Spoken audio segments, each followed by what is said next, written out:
Good evening, everybody. Welcome. It's just after 5, so thank you. We'll get started. It's wonderful to see so many of you here for this very important event, so welcome. Distinguished family members, friends, colleagues, and students, it is my great honor and pleasure to welcome you to campus this beautiful spring evening for the annual Hans Heilbronner Lecture. My name is Michelle Dillon. I'm Dean of the College of Liberal Arts. This important lecture series honors the memory of Professor Hans Heilbronner, a Russian specialist who was a dedicated teacher, scholar, and colleague in the history department here at UNH from 1954 to 1991. I'm delighted in particular to welcome Professor Heilbronner's widow, Phyllis, their son, Warren, and daughter-in-law, Joan. Their other son, Robert, is unable to join us this year. We are most grateful to Heilbronner family friends David and Leslie Schwartz, whose cornerstone gift in 2003 was crucial to establishing the endowed fund for Holocaust education, which underwrites the Heilbronner lecture series, and for their continuing contributions to the fund.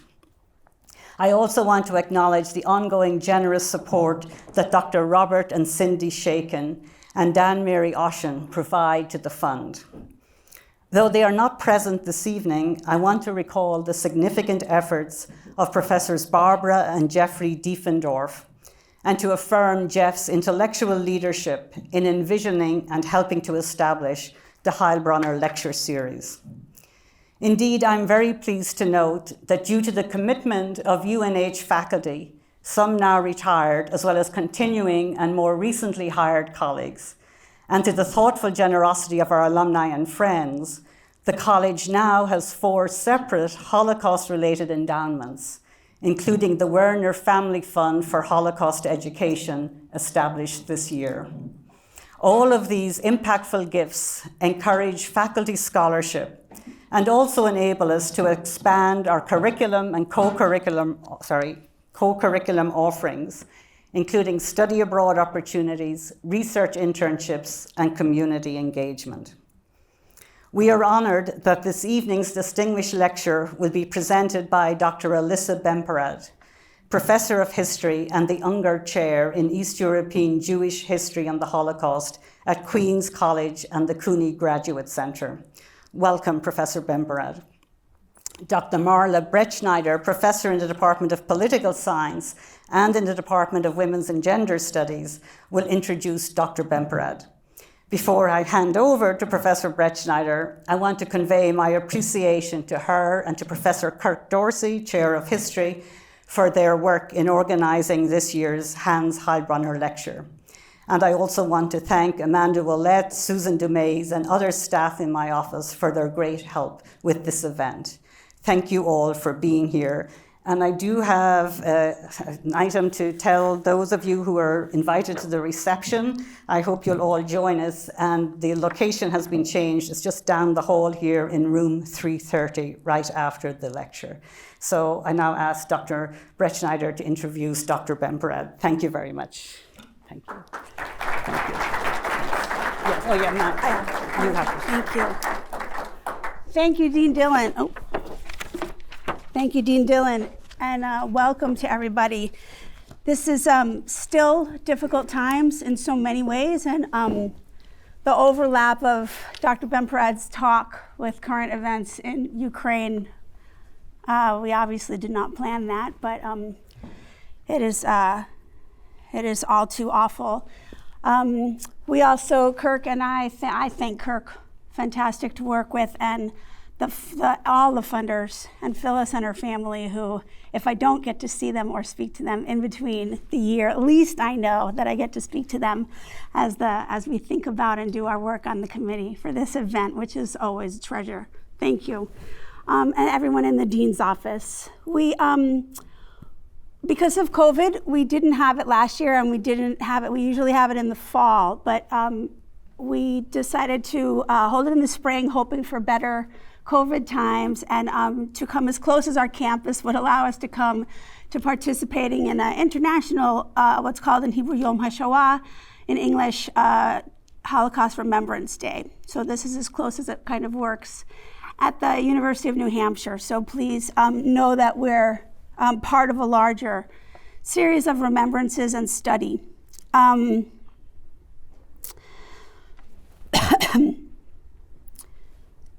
Also, I want to add to what Dean Dillon said, in that one of the things that's always so lovely about this program, given its very difficult nature of the content, is the way we've always had this opportunity to work together, UNH faculty, staff, and students, along with people in our local community on the Nazi Holocaust, and connect in meaningful ways about education and where we've come from and where we're all going.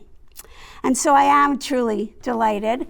The basics of Dr. Bemporad's professorship in history and being the Ungar chair in Eastern European Jewish history and the Holocaust at Queens College and the CUNY Grad Center.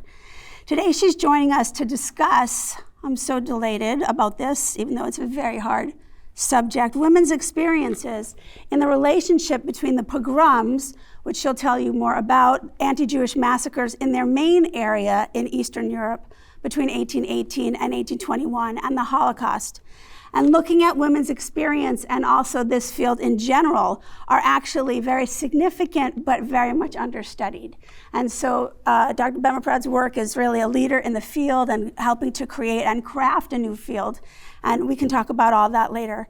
In the midst, of course, of this catastrophe brought on in Ukraine right now, where so many of the pogroms were carried out, which you'll learn more about, and so many of the Jews who remained there and somehow made it out alive were murdered then within 20 years in the Holocaust, including most of my family. So I'm pleased to have Dr. Bemporad with us today, as unfortunately, understanding the Holocaust remains all too crucial for us still in navigating our lives and our worlds today. A two-time winner of the National Jewish Book Award, Dr. Bemporad is also author of Becoming Soviet Jews, the Bolshevik Experiment in Minsk. Also, Legacy of Blood, Jews, imagine if you had to do this all day long, Jews, Pogroms, and Ritual Murder in the Lands of the Soviets. She has published 2 co-edited volumes, Women in Genocide, Survivors, Victims, and Perpetrators, and Pogroms, Documentary History, which is kind of the first of its kind on the subject of pogroms. And she's currently completing the first volume of a comprehensive history of Soviet Jews and is working on a biography, I didn't get to ask her, which I hope to do later, on the ever-feisty Esther Frumkin. So please join me in welcoming Dr. Bemporad.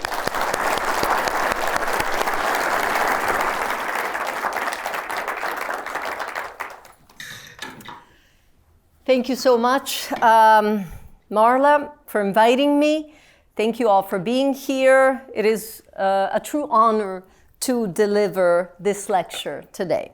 So today I will be discussing with you some of the darkest pages in the history of the Jewish communities of Ukraine.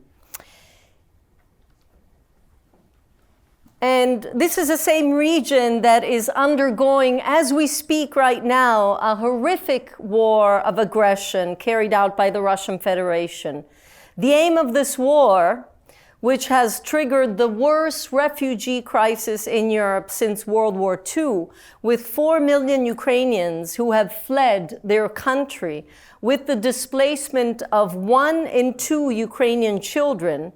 A Ukrainian children becomes a refugee every second, seems to be the aim of this war, seems to be the utter destruction of cities, infrastructure, homes, universities, theaters, hospitals, to terrorize indiscriminately the civilian population. Many are being abducted and forcibly deported to Russia. And the aim seems to be to put an end to Ukrainian sovereignty. Now, as a historian, one of the most painful moments for me was to read how Russian occupiers seizing and destroying Ukrainian textbooks, history books in the city of Chernihiv, Sumy, Donetsk, Lugansk region, as they search for books that study Ukrainians' struggle for independence. In a way, they're destroying the past. Now, as I try to impose on myself an emotional discipline, let me take a step back from the present, as hard as this might be, and focus on the experience of Jews, of Jewish women specifically, in this same region during the Russian Civil War of 1918-1921. I will then turn to their experiences during the Holocaust, so the same region 20 years later. And for my conclusion, I will return to the present. So the Russian Civil War was an exceptionally brutal conflict that broke out following the October Revolution of 1917 and lasted until 1921. It was a war between different armies and troops that were all vying to control the territories of the former Russian Empire, more or less this same territory. But I can also show you this territory. So you have basically the white troops, the white movement that is fighting for the return of the Tsar to power, right? The Tsar had abdicated in 1917. You have the Polish troops that are fighting for Poland's independence, and you have the Ukrainian troops that are fighting for Ukrainian independence. These troops are all fighting against one common enemy, the Red Army, that is fighting on behalf of the Bolsheviks. So, as I said, among these troops, you have the Ukrainian troops that are desperately struggling for independence against the Red Army. Now, what I've done in my work, I've chronicled the violence experienced by many Jewish settlements west of the river Dnipro, and you see more or less where the star is, where it says Cherkasy, Kirovgrodov, Kryvyi Rih. These are where the communities were, but also around Kiev. And some of these, especially Shtetl, small Jewish towns, were completely destroyed. These tragic pages tell us the story of between 100,000 and 150,000 Jews who were murdered in the towns and cities of Ukraine, which was the epicenter of this civil war from 1917 until 1921. Now, I don't want to get into the details of the military conflict. There is a lot also to say about the context. Everybody was suffering because of famine, because of war. You know, you have a World War I and then a continuum of violence with the Civil War, unprecedented carnage, shortages of food that did lead neighbors to turn against neighbors and participate in the looting and also in the killing of their Jewish neighbors. So many of these pogroms, many of these instances of anti-Jewish violence were carried out by Ukrainian forces that were led by Simon Petliura and his directory, which was a short-lived Ukrainian People's Republic. And the Ukrainian forces came to resent Jews, as, by the way, did most of other troops at war, for an alleged lack of loyalty. Minority groups are often, the majority group often suspects minority groups of, not being loyal enough. Think about the U.S. and Mexicans. Oh, they're not true Americans. How can I be sure that they're loyal, right? So there is this alleged lack of loyalty that is imposed on the Jewish minority. In many cases, this lack of loyalty is identified with a pro-communist position. So Jews are identified as the saboteurs of the Ukrainian dream of independence. In fact, many Jews, both on the right, so who supported Zionism, and on the left, who supported socialism, were in favor of an independent Ukraine, at least until the end of 1918 and early 1919, when you have a peak.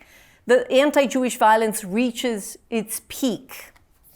and most of them shift their allegiance and come to support the Red Army in what I would call a vicious circle of self-fulfilling prophecy. Their support is not determined by ideological reasons. They don't support the Red Army because they believe in communism. They support the Red Army because they're choosing the lesser of two evils. Because as a minority group, they need protection. And the Red Army the truth is the Red Army killed less Jews, stopped killing Jews altogether. And definitely we have Red Army soldiers who are punished for killing Jews, whereas the soldiers and other troops are not being punished. So the fact that there were rumors of Bolsheviks, here I'm just showing you the image of a small town in the region of Vinica after a pogrom.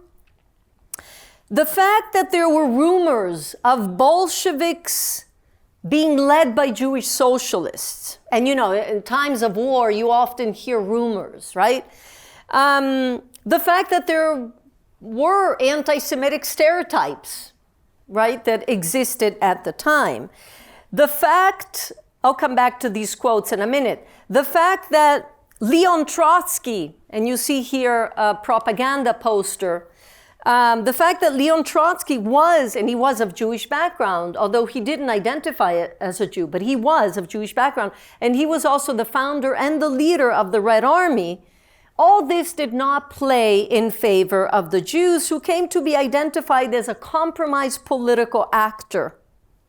You also have the white forces, those who were in favor of the return of the Tsar, who weaponized this discourse of Jewish communism through systematic propaganda. This is an example of white anti-Jewish and anti-Bolshevik propaganda, something that influenced the troops, the Ukrainian troops as well. Now, these tragic pages in the history of Jews in Ukraine are largely forgotten also because they are followed by the events of the Holocaust, when 1.5 million Jews in Ukraine were murdered by the Germans and their collaborators on the territory of Ukraine, and I'll come back to those events later. So let me begin in May of 1919. When, at the height of the Russian Civil War, armed bands dashed through one small town in Ukraine on the western bank of the river that I showed you earlier, the Dnipro.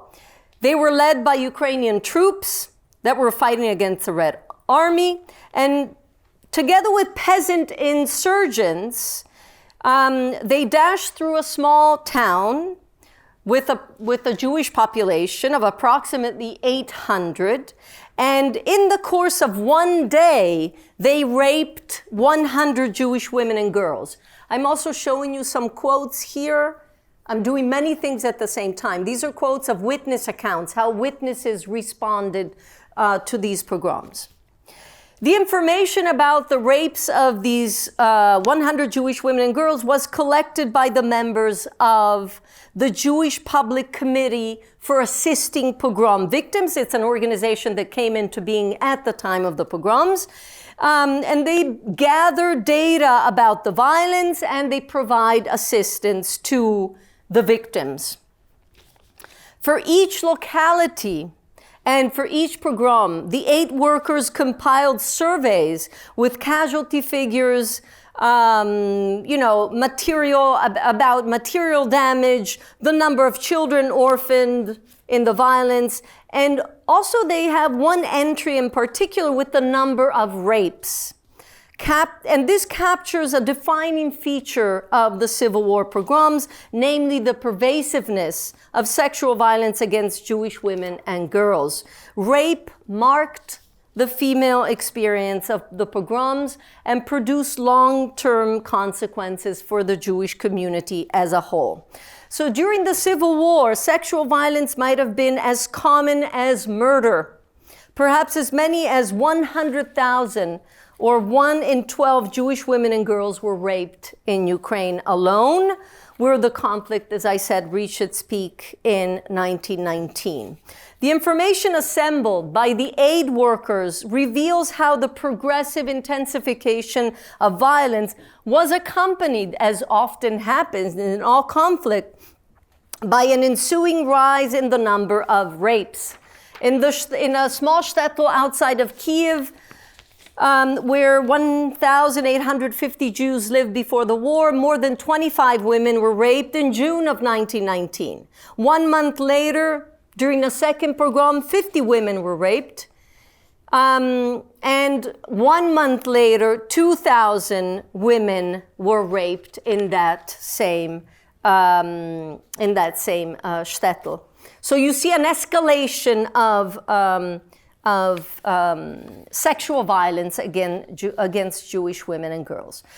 Well, rape occurred also during earlier waves of pogroms in the late 19th century, in the early 20th century, 1903, the Chisinau pogrom. Generally, it was at the periphery of violence. It wasn't at the center of this violence.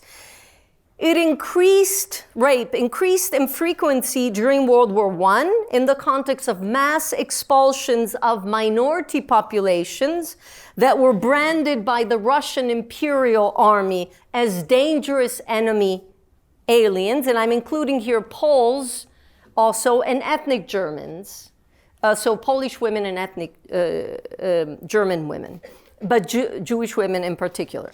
But during the Civil War, rape of Jewish women and girls reached massive proportions in the pogrom economy. Perpetrators divested Jews of their goods and money and stripped them of their women.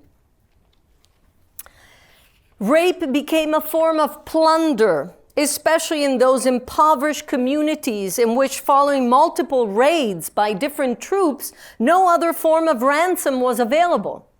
All combatant troops in the Civil War committed sexual violence against Jewish women and girls.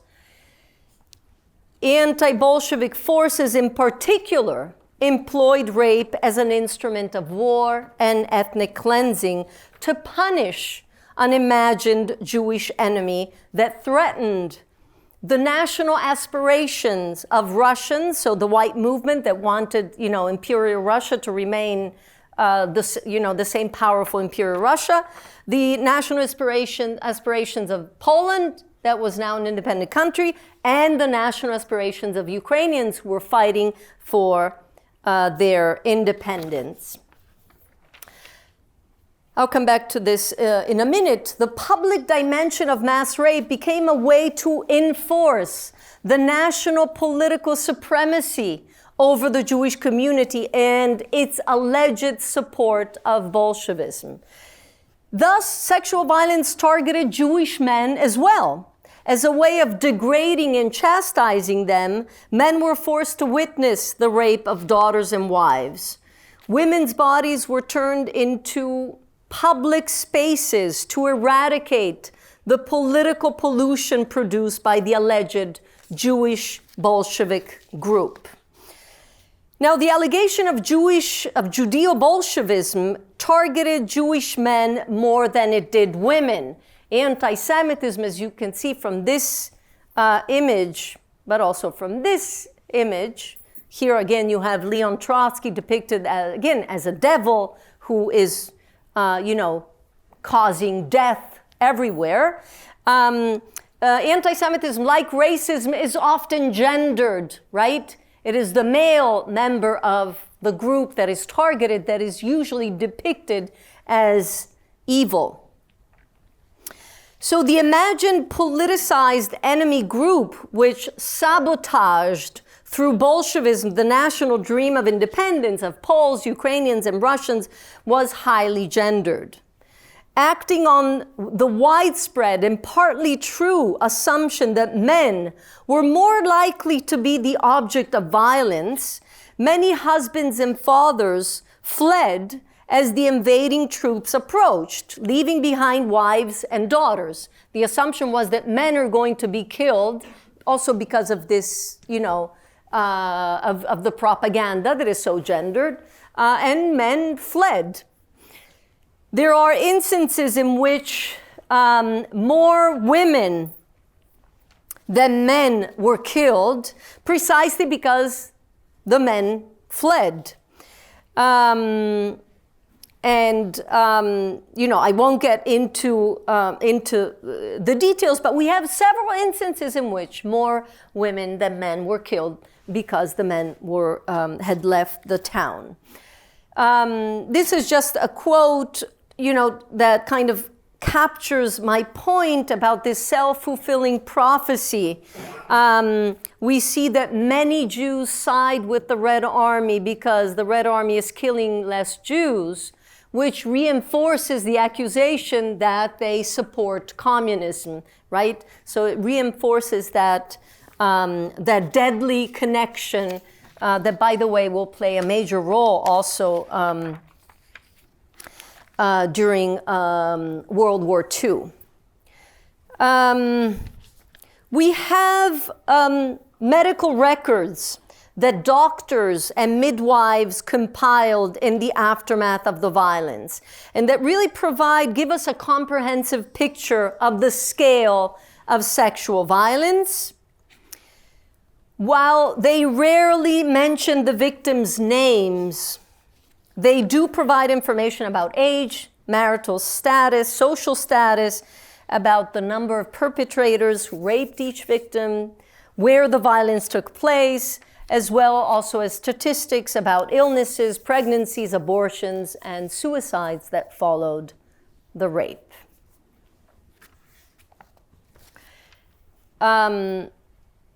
There was, by the way, here I'm just showing you, there was information about this violence in, for example, New York City.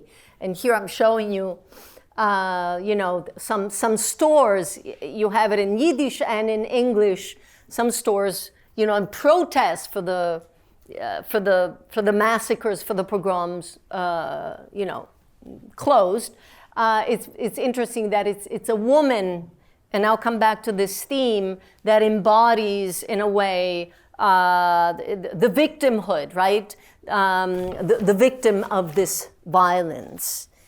Here I also have another image that I wanted to show you. This is from the Yiddish press. What is interesting here, this is, the Soviet Foreign Minister Chicherin, who at the Congress in Geneva is trying to convince European powers that they need to provide financial support to the Soviet Union because of the suffering and the victims during the Civil War. And he brings in the Jew, right? Let me show you how much the Jews suffered. And I'm just showing you this because you have all the numbers. It says how many pogroms. It has the number of how many Jews were killed. It's actually 200,000. It has, how many institutions were destroyed, homes were destroyed. But what is interesting is it also has, raped women and girls who were raped, but there is no number. And of course there is no number because we don't know exactly how many. The numbers that I mentioned earlier are just, an educated guess. As rare as they are, some sources do allow us to recover the victims' voices and capture a glimpse into the emotions experienced by those who were targeted for rape. And one such source is the diary of this wonderful writer, Yiddish writer. Her name is Malka Lee, who actually moved to New York after these pogroms. And at the age of 14, she recorded her personal experience of violence in the shtetl of Monastiriska in western Ukraine. which was occupied first by the Polish troops and then by the Ukrainian troops, repeatedly. And Lee conveys the female experience of terror and shows how the fear of rape could trigger or exacerbate the refugee crisis, right? Many are fleeing to anticipate rape. So rape and the fear of rape revolutionized to some degree Jewish demography. It promoted the rush for internal and external migration, external leaving, you know, as much as possible the country. Many Jews came to the US. For others moved towards the, you know, larger cities, you know, Moscow, Petrograd, and eventually Leningrad, and so on. As relocation from the place of trauma became a plausible way to prevent further sexual assault. The experience of Jewish women during the pogroms of the Civil War, of course, is not limited to victimhood. Here I'm showing you a self-defense unit. Women did participate in the self-defense units. Unfortunately, we don't have any image of them, but we do have archival material about the fact that they did. They did, you know, participate in rescue efforts as aid workers, nurses, midwives. They collected data about the violence, and they also became chroniclers of violence. And I just want to mention here a wonderful, wonderful woman who emerged as one of the most powerful chroniclers of this violence, of this genocidal violence during the Civil War. Her name is Rachel Feigenberg, who was born in a small town in Belarusia and then moved to Odessa, the city in Ukraine, that is in Ukraine today. And she experienced the violence as a refugee. And her autobiographical writings capture aspects of the gender dimension of the refugee experience and provide evidence that hiding among neighbors, disguising one's identity, might have been easier for Jewish women than it was for men. She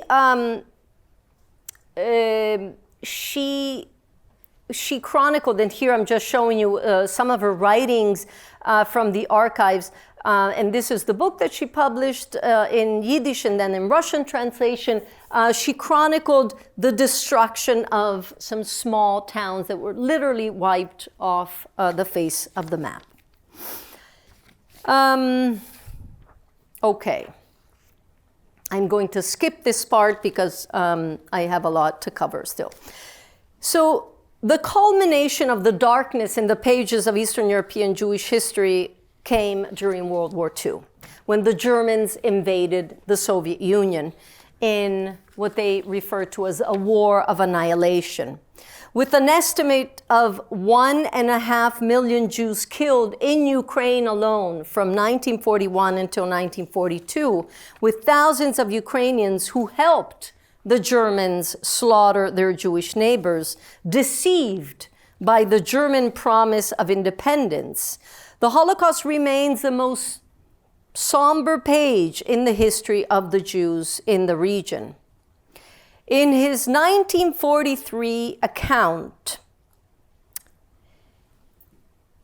of what he saw, and I'm talking about Vasily Grossman, a great writer, a journalist, a writer. He was writing on behalf of the Red Army during World War II.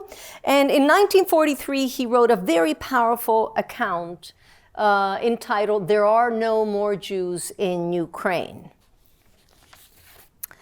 As he writes, nowhere, not in Poltava, Kharkiv, Kremenchuk, Borispol, not in Yagotin, stillness, silence, a people has been murdered.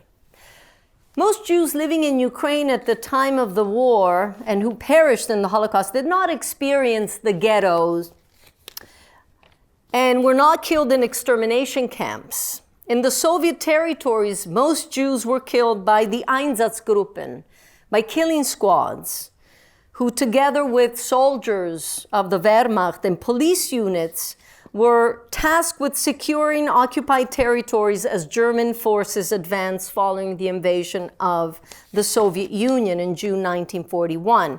And these squads ruthlessly carried out the mass murder of Soviet Jews. What we haven't quite studied is the fact that a majority of those killed were women with children and elderly. Why? Because young men, their sons and husbands, able-bodied men, were fighting at the front with the Red Army, or they had been taken separately by the Germans. Well, the roundups and murders in July 1941 targeted men almost exclusively. In July and in early August 1941, an order went out to begin the total extermination of the Jews, including women and children. Well, men were also shot. Some of the accounts by witnesses that we have dwell on the women, or are by women, who are usually together with the children. Here you have a ravaging account of the killing at Babin Yar, outside of Kiev, where on September 27th and 28th, the Germans and their collaborators murdered more than 33,000 Jews. And this is, this quote is very powerful by Nessia Elgort. I hope that you've read it. I don't think that I need to read it with you. But in many ways, the experience at the ravine was the experience of women, mothers and daughters who had to take care of their children and their elderly parents.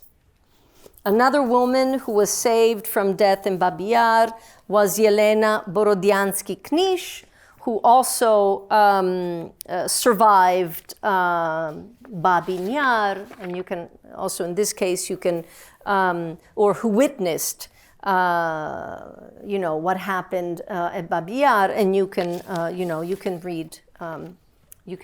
read this quote.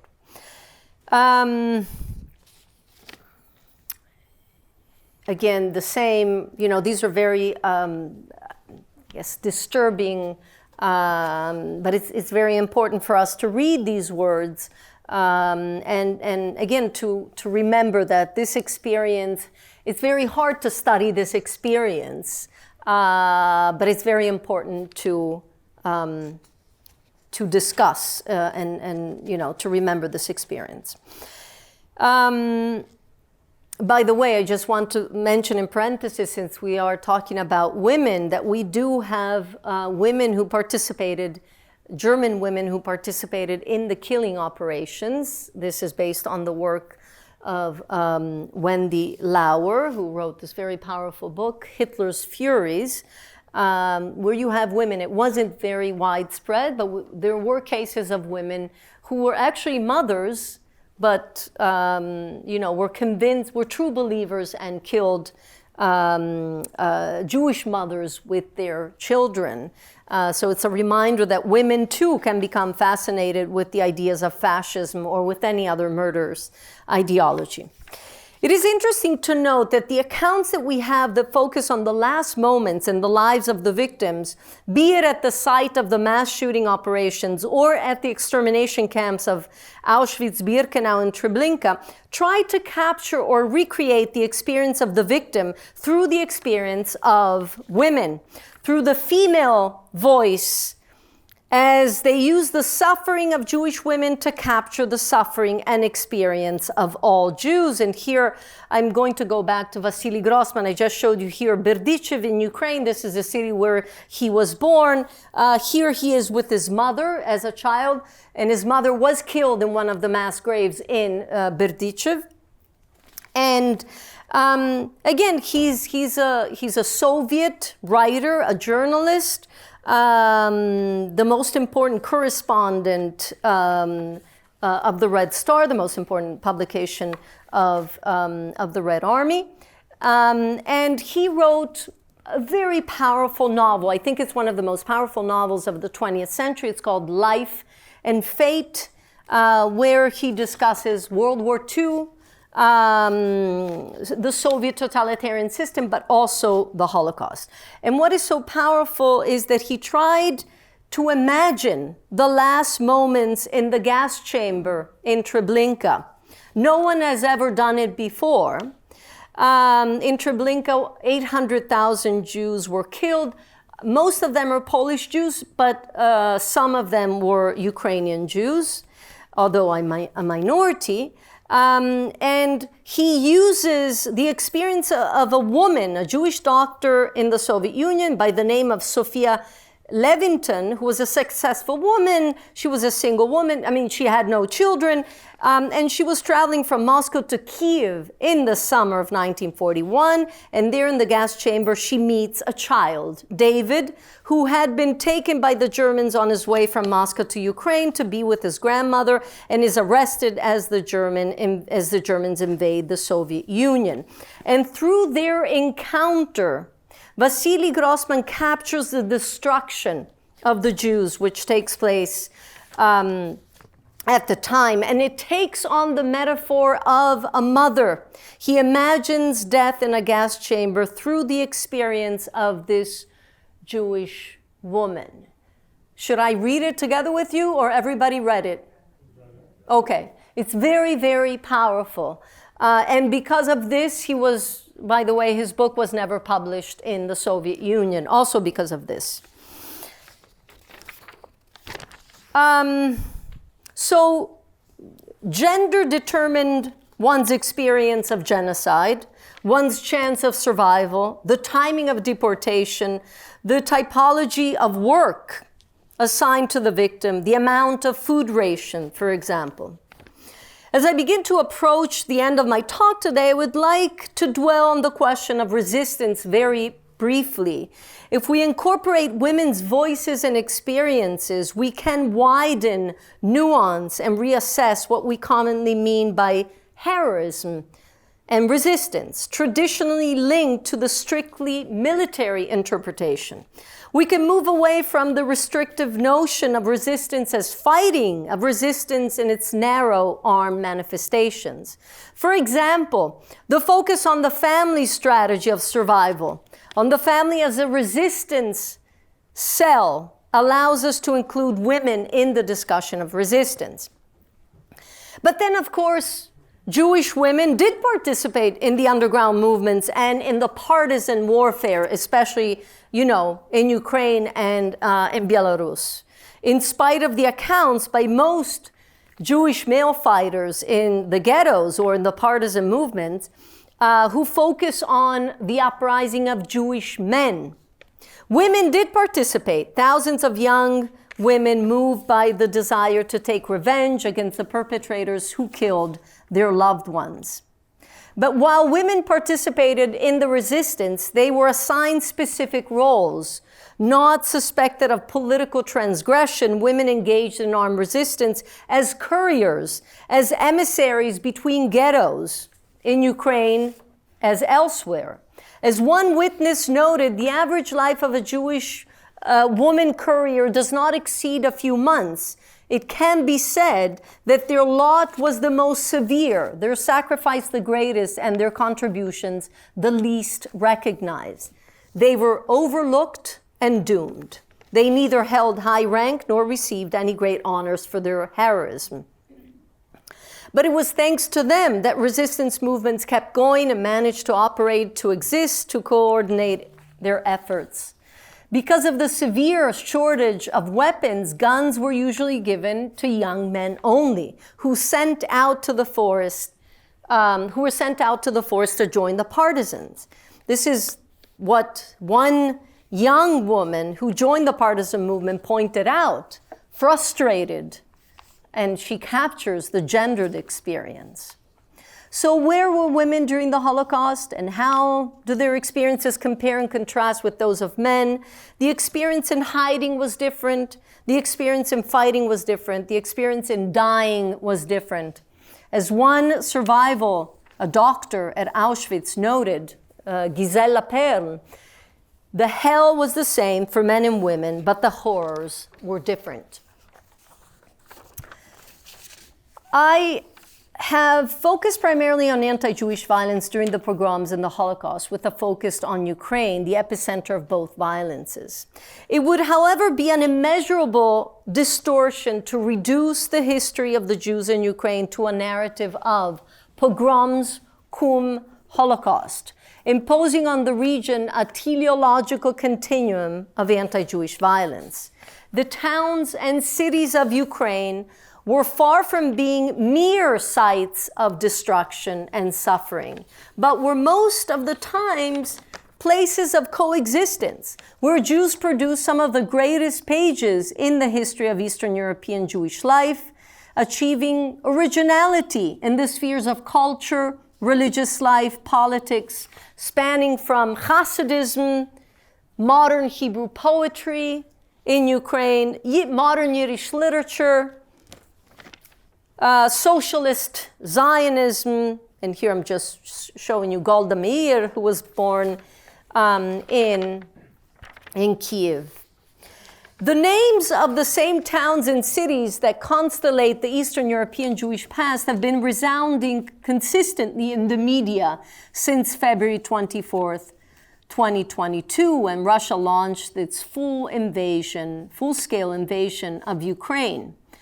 The horrific war of aggression against the independent state of Ukraine, which is a culmination of Russian and Soviet imperialism, as well as a continuation of Putin's war of 2014 that resulted in Russia's annexation of Crimea with the intention of destroying its neighboring state's sovereignty, is affecting Jewish life and history. This war, which has already triggered the greatest, as I started out, the greatest refugee crisis in Europe since World War II, with its indiscriminate shelling of civilians whose homes are being razed to the ground, also affects the approximately 100,000 Jews living in Ukraine today, or who were living in Ukraine until this war. Thousands of Jews have left, of course. Vibrant communities, they've fled to Israel or fled to neighboring countries as their organizations, institutions have been destroyed by the forces that are allegedly denazifying Ukraine. This is the narrative, of course, produced by Moscow.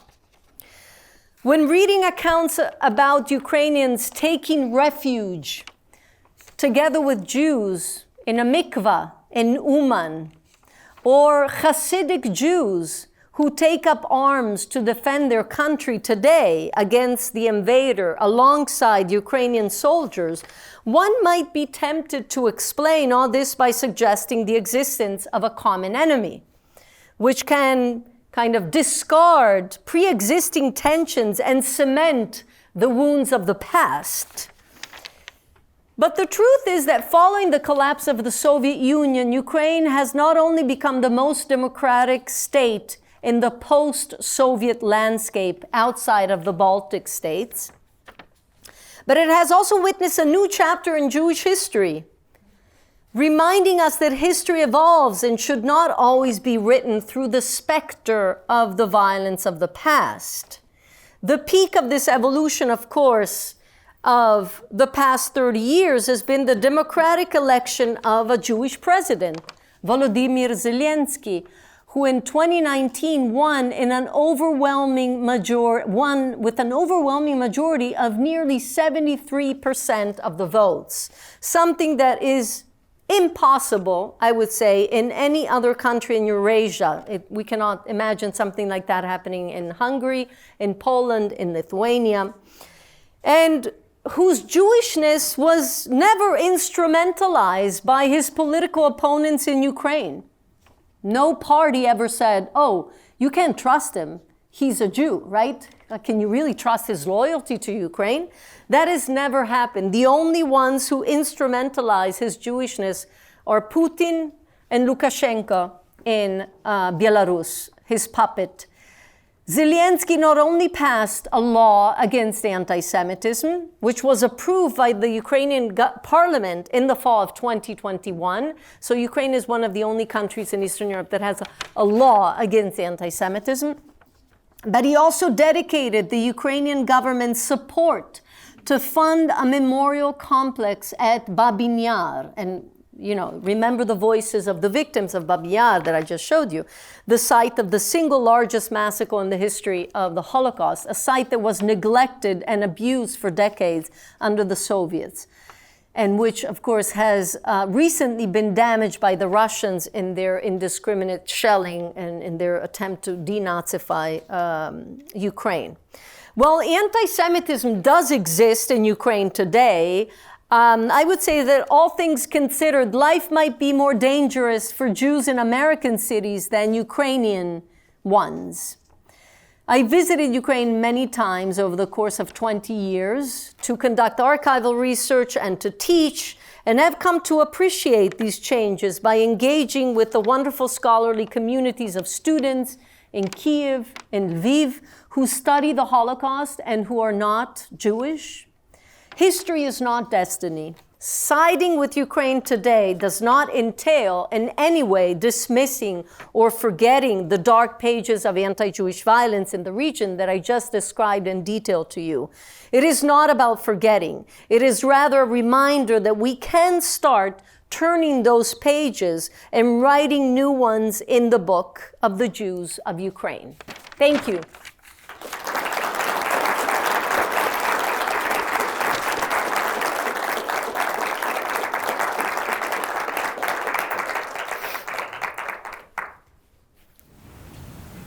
Thank you very much, Professor Bemporad. I'm Kirk Dorsey from the History Department. I'll be fielding the questions, so if you have questions, we have about 25 minutes.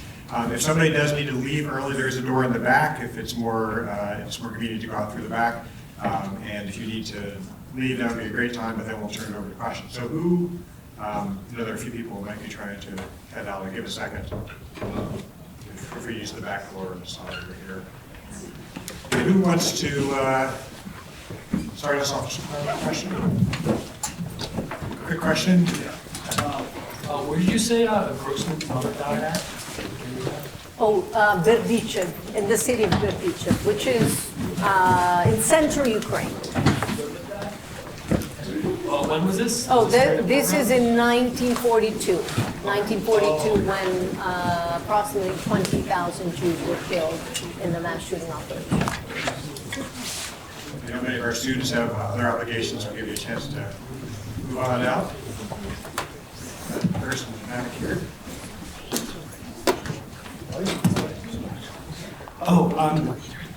One thing that I'm sort of interested in is I don't know, I read a little bit about Nestor McNone. I'm sure I'm saying his name wrong.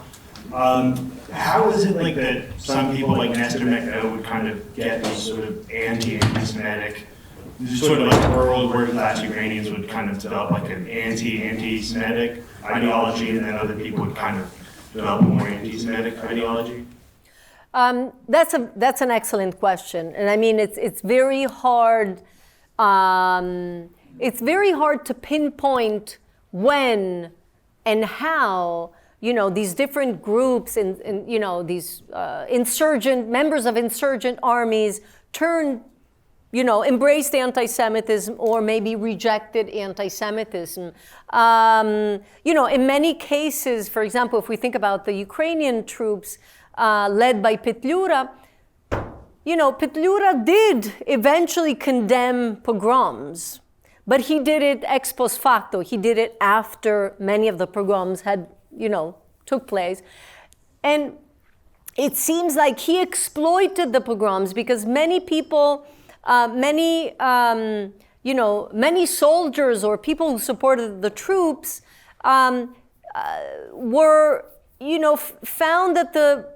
thought that the pogroms were, they used the pogroms to their advantage because they could loot, they could engage in looting. As I said, there is, famine, there is, a crisis. Everyone is living in a crisis. So it seems like for many, for several of the leaders of the different troops, in a way, they might be ideologically against anti-Jewish violence, but they take advantage of it because they know that from below there is support, and it's either because of, more traditional anti-Semitism, perhaps, the belief in the ritual murder accusation, the blood libel, the Jews, during Passover, abduct Christian children to use their blood for ritual purposes. So these lies, these anti-Semitic lies, or it was because of, looting. However, over time, this idea that Jews might be connected to communism,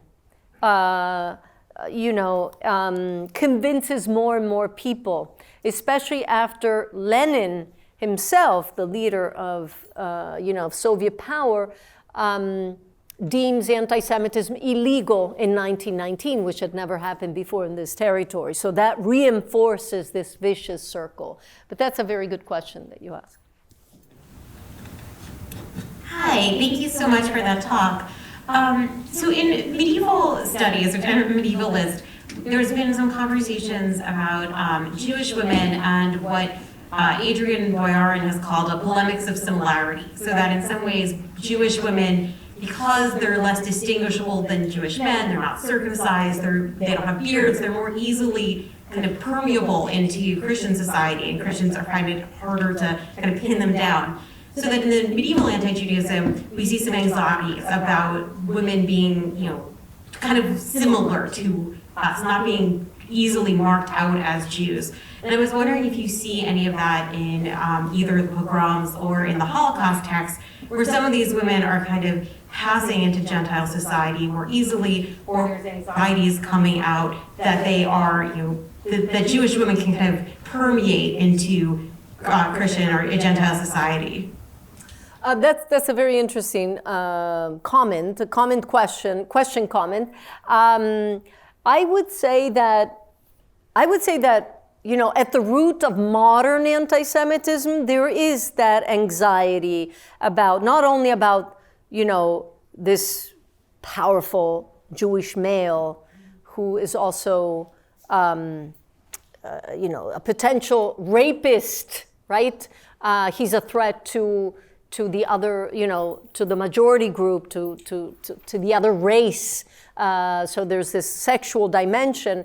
But I would say that there's a lot of anxiety about women, Jewish women, being successful.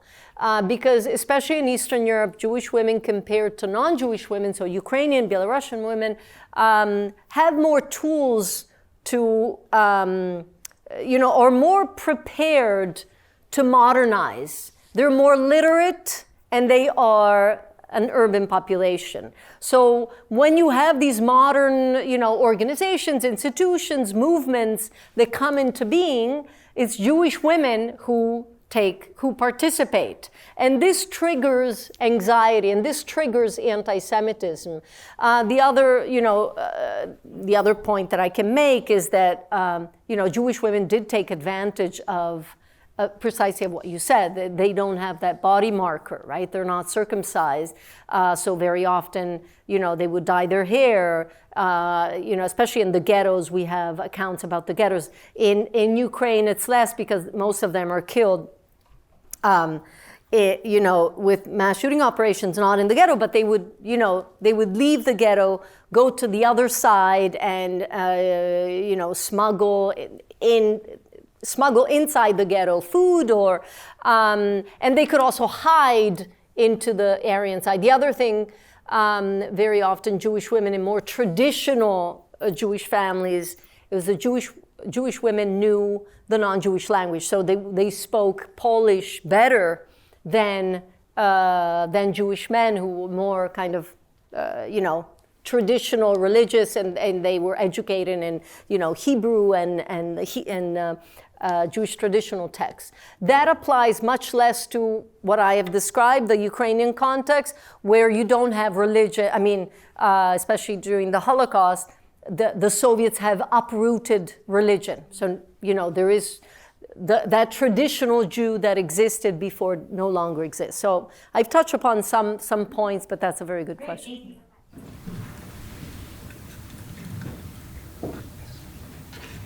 Hi. I wanted to know how present would you say the memory of the times that you talked about is in the current Ukrainian population at large and Jewish population, and given that a lot of people were killed or fled, and also if it is, to the extent it is present, would you say that that might affect how the current conflict is viewed, or whether those people might have had the sense of complacency that we tend to have here of it won't happen here, it won't happen again? Mm-hmm. Okay, that's an interesting question. Okay, the memory of the pogroms if we think about both Ukrainians and Jews living in Ukraine today before the war, let's say before Putin launched this this horrible attack, full invasion. I would say that the pogroms of the Civil War are largely forgotten. The Holocaust is not forgotten. The Holocaust is there. The Holocaust is a problem in all of Eastern European countries, and I'll tell you why. I mean, for Germany, Germany accepted, I think, its responsibility in the Holocaust and did an excellent job because Germany could not present itself as a victim. Germany was the perpetrator. It was the victimizer. So, it was easier. They did a mea culpa, they accepted it, they teach it in school, they did an excellent job. In Eastern Europe, most of these countries see themselves as victims of others. So Ukraine, for example, was, never had its independence under Tsarist Russia. Ukrainian as a language was persecuted, Ukrainian nationalism was persecuted throughout the 19th century. The Soviets, under the Soviets, they suffered incredibly. You have the worst man-made famine in human history, the Holodomor, 1932. So they see themselves as victims, the same for Poland, if you think about Poland, Lithuania. So it's very hard, I'm just, psychologically, it's very hard if you have this national myth of being a victim of history to acknowledge how you victimized others, to acknowledge your responsibility. So it takes, first of all, you have to have a certain political system in place. So up until 1991, this was impossible because the Soviets did not allow any discussion of the Holocaust, right? So that played against any kind of acknowledgement, any kind of a possibility of anyone to engage with this difficult past. I think that now, since 2014, we have seen a lot of progress. We have seen that Ukraine has moved away from an ethno-national patriotism that is based right on Ukrainian ethnicity to a more civil nationalism and sense of patriotism. It's a work in progress. I'm not saying that there are no, Ukrainians who belittle their participation in the Holocaust, because thousands did, especially in Western Ukraine. But, this guy is from Eastern Ukraine, where most Ukrainians fought in the Red Army. 1.5 million Ukrainians lost their lives fighting against the Nazis, right? So many more fought against Nazis than collaborated with Nazis. So it's very complicated, and it depends where you come from. But it takes, I think, a democratic system to really, be able to engage with this difficult past. I can tell you that Ukrainian Jews today are 100% with Ukraine. That's my point exactly. It doesn't mean that you forget, right? When you read a book, you turn the page, you still remember the previous pages. Otherwise, you can't move forward. So, but you can see, rabbis, there are several rabbis who are still in Kiev and who are helping Jews and non-Jews, refugees who are coming from other places. And they support Ukraine 100% against Russia. So that's the beginning of the answer, but it's, it's a good question.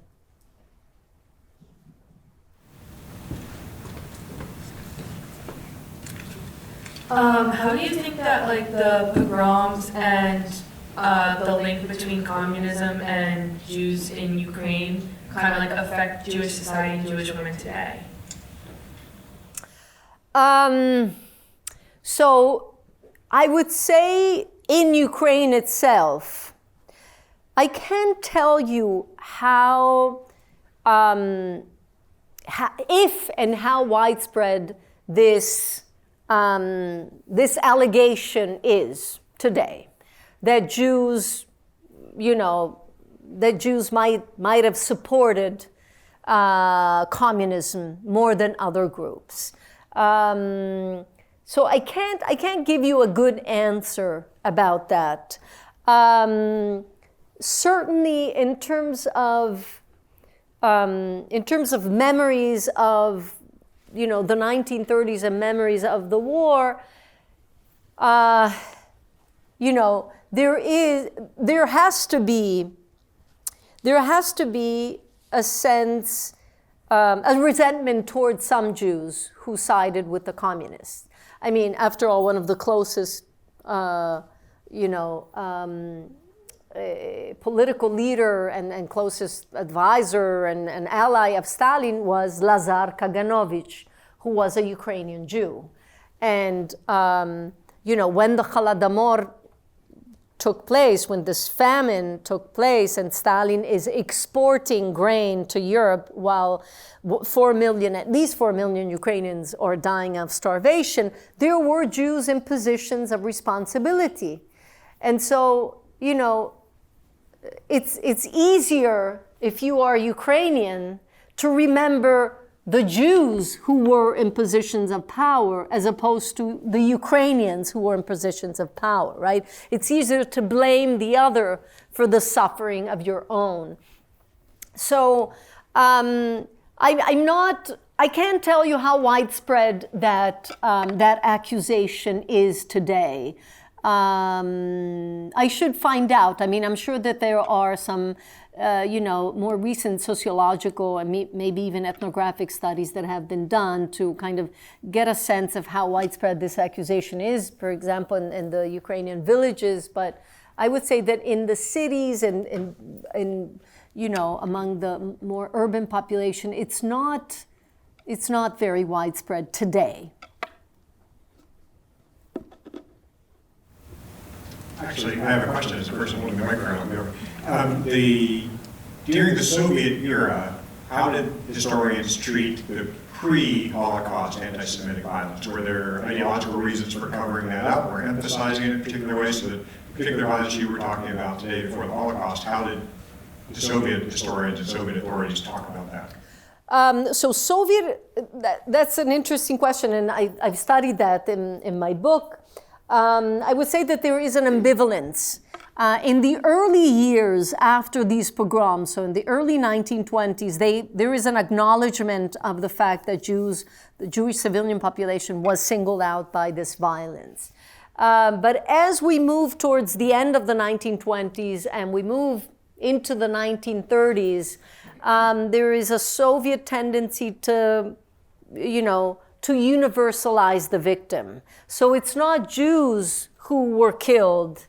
It's not, Jewish women who were raped. It is members of the working class, right? So basically what the Soviets do, they impose on, on the reading of, on the interpretation of the Civil War, a Marxist interpretation. So it's really a class war, a class warfare. So it is, the white forces and the Ukrainian forces that, so nationalism is evil from the vantage point of the Soviets, who killed, and the Polish troops also, who killed members of the working class who supported the Soviet forces. So that's, I would say that with few exceptions, that is the way in which this subject is treated by Soviet historians. Thank you. Okay. Both of my parents told stories of the reason why their parents were in the United States was that their fathers escaped pogroms. And I wonder, when you mentioned that the men were leaving their families, I don't know whether I never met my grandparents. They died before I was old enough. But I wonder whether it's possible that my grandparents left their families behind. I don't know whether they left their families behind. There was a lot of secrecy going on in my family. So it's possible that all I know is that they were escaping pogroms. That's what I was told. And the other thing is that one of my brothers believed that one of my grandfathers in New York City was a communist, which was very possible. But they came from both Russia and the Ukraine. So they did not come in that much later that you're speaking about. They came in the late 1800s and the very, very early 1900s. My mother was born in 1907. So what was going on with pogroms at that time? For the first part of the question, I'm not sure. I can't say. There is evidence of the fact that during the Civil War, but your family came, left earlier. During the Civil War, in many instances, men left because they assumed, and this is the same in the context of the Holocaust. There is an assumption that, it is men who will be targeted for violence, not women. Wrong assumption. But you have, waves of anti-Jewish violence in 1881, 1882, when you have the beginning of, Jews who leave Russia for the United States. You have pogroms during the beginning of the century. 1903 is the Chisinau pogrom, which is, very violent, and there's a lot of, press reports and accounts that are published also in the New York Times. And you have the pogroms of 1905 during the first Russian Revolution that are also very violent. I mean, nothing compared to what I just described, but so you have the beginning of the exodus, in a way, of more than 1 million Jews from Russia. Actually, in the end, it will be almost 2 million Jews who leave the Russian Empire from 1881 until 1921. Including Ukraine. Yeah. Yes, Ukraine. Yes. Yeah. How did they escape? Well, you could leave. If you had the means, you could cross the borders. It was actually not too hard to cross the borders before the establishment of the Soviet Union. So you had to have means. You had to have, it was either by sea or by train through Poland, and then, reaching probably Germany and crossing the Atlantic. Thank you. I think we have time for about 2 more questions, and then then we'll move to the reception. Among other things, there's a movie being shown in this room shortly after we're out. So, closer towards the end of your presentation, I recall you made a comparison between the Jewish experience in American cities and in Ukrainian cities. I was just hoping you could elaborate on that a little bit more. Thank you for asking that question. So and I'm saying that also in light of what what the Russians are feeding the world in terms of propaganda, that Ukraine is a horrible place run by Nazis and fascists, right? And we Russians, or the Russian Federation, is going to redeem the world from Nazis, and they're building that on many lies, but also on this, there is a kernel of truth that many Ukrainians collaborated with the Germans during World War II. They don't tell the other side of the story that many, many more, fought in the Red Army. So, I'm saying that because, yes, there is anti-Semitism in Ukraine, but I think there is more anti-Semitism in America. There have been more attacks on American Jews in synagogues, right? And in Ukraine, this has never happened, right? So I'm not saying that there is no, prejudice against Jews or anti-Semitism, like unfortunately there is against, everywhere against minority groups. But, we've never seen any pogrom in Ukraine. We've never seen, we haven't seen pogroms here either, but here we have seen, people, terrorists, we can call them terrorists, white supremacists who, storm a synagogue and in some cases kill Jews, right? In Ukraine, that has never happened. So that was my point, that everything is relative, right? So, and again, it goes back to my point that history is not destiny, right? So the Ukraine of 1941 is not the Ukraine of today.